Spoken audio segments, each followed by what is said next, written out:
Hi everyone and welcome to today's video. So most travel debit and credit cards are quietly charging 2 or 3% fees every time you go abroad. This means that on a £2,000 holiday, you're losing £60 for literally no reason.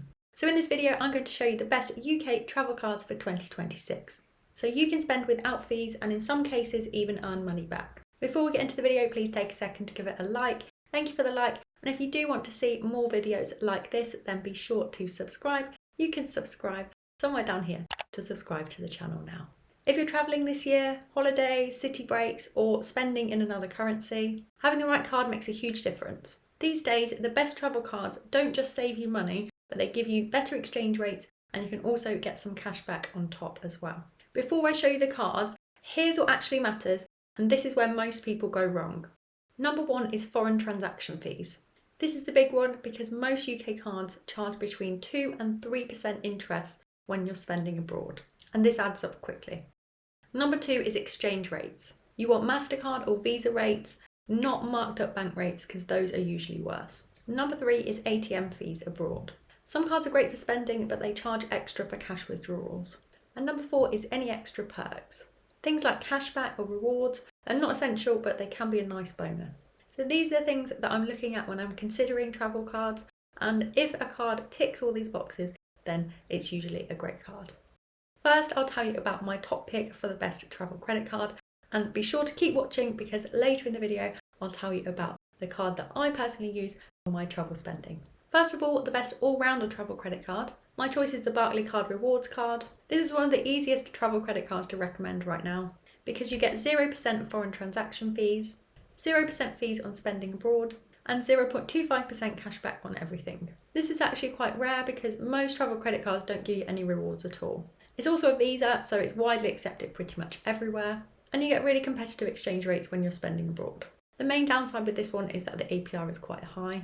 So this obviously only works if you're looking for a travel credit card and you're planning to pay it off in full every month. If you are, then I think this is a solid option, and it's my top pick for a best overall all-rounder travel card. Next, I'll tell you about a simple option. This is more of a no-frills option. This is the Halifax Clarity credit card. This has been one of the go-to travel cards in the UK for a long time. You get no foreign transaction fees, no annual fee, and access to MasterCard exchange rates. I think this is a really straightforward, reliable option for spending abroad. The main thing to watch with this one is ATM withdrawals. You can use it to withdraw cash at ATMs abroad, but interest starts straight away. So this is only really worth using if you're planning to pay it off straight away. Overall, I think this one is great for spending, but it's not ideal if you're planning to withdraw cash regularly whilst you're abroad. Now I'll tell you about what I actually use. Technically, the best option here is a travel credit card. You'll usually get better protection with a credit card, so there's definitely a place for a travel credit card. But personally, I use Currency, and that's just because it's simpler. I've probably been using my Currency card for over 5 years, well over 5 years I think now. It links directly to my normal bank account.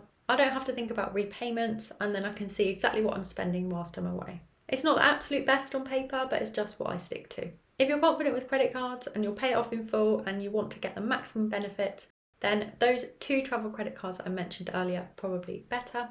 But if you want something simple that works and you don't have to get a separate new bank account for it or a travel credit card, then this is a good option. I'll leave my link below where you can get £10 free when you spend your first £100 with the Currency card.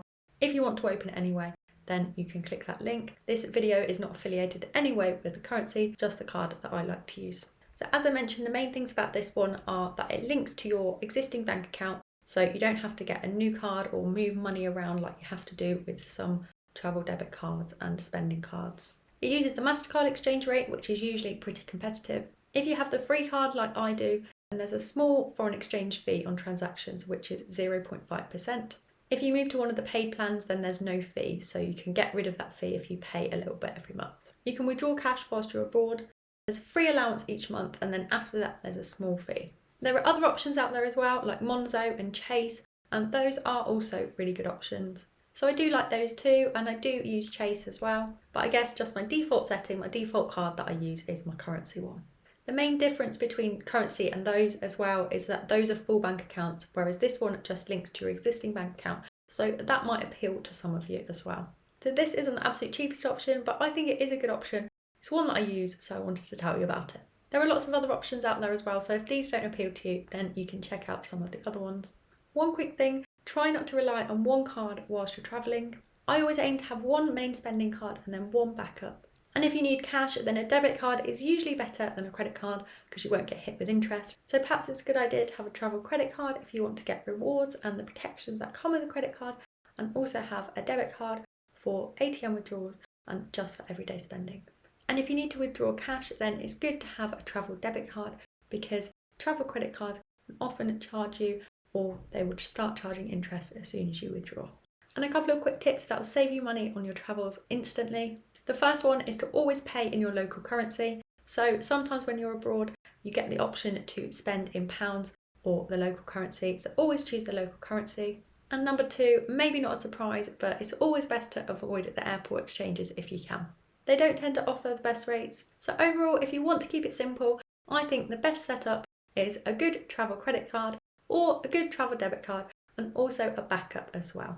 Then you're pretty much covered anywhere. So yeah, if you're traveling this year, sorting this out literally takes about 10 minutes and it could save you over £100 every trip. If you found this helpful, I've got more videos coming on money saving, investing and making your money work smarter. So if that sounds like something you'll be interested in, then be sure to subscribe, and I'll see you in the next one.